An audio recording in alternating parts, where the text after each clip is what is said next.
Law college के student ने एक वकील साहब से पूछा, वकालत के क्या मायने हैं? तो वकील साहब ने कहा, इसके लिए आपको एक उदाहरण देता हूँ। मान लो मेरे पास दो आदमी आए, एक साफ सुथरा और दूसरा गंदा। मैं दोनों को सलाह देता हूँ, दोनों नहाकर साफ सुथरे हो जाओ। अब आप लोग बताओ, इनमें से कौन नहाएगा? एक स्टूडेंट ने कहा, जो गंदा है वो नहाएगा।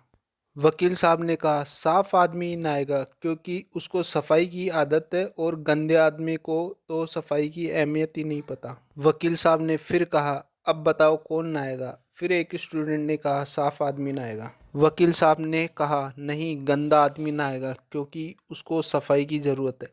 फिर वकील साहब ने कहा, अब बताओ कौन नहाएगा? स्टूडेंट ने फिर कहा, जो गंदा है वो नहाएगा।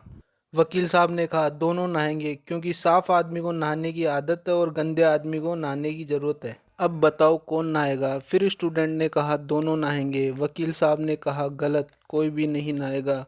गंदे आदमी को नहाने की आदत नहीं है और साफ आदमी को नहाने की ज़रूरत नहीं है। अब बताओ कौन नहाएगा? स्टूडेंट ने थक हार कर कहा, वकील साहब, आप हर बार अलग अलग जवाब देते हैं, वो सही मालूम पड़ता है, तो हमें सही जवाब कैसे पता लगेगा? वकील साहब ने कहा, बस यही वकालत है। अहम यह नहीं है कि वास्तव में सही क्या है, बल्कि वास्तविकता यह है कि आप अपनी बात को साबित करने के लिए क्या दलीलें दे सकते हैं। तो दोस्तों, आपके लिए मैंने इतनी मेहनत करी है, तो एक सब्सक्राइब तो बनता है। धन्यवाद।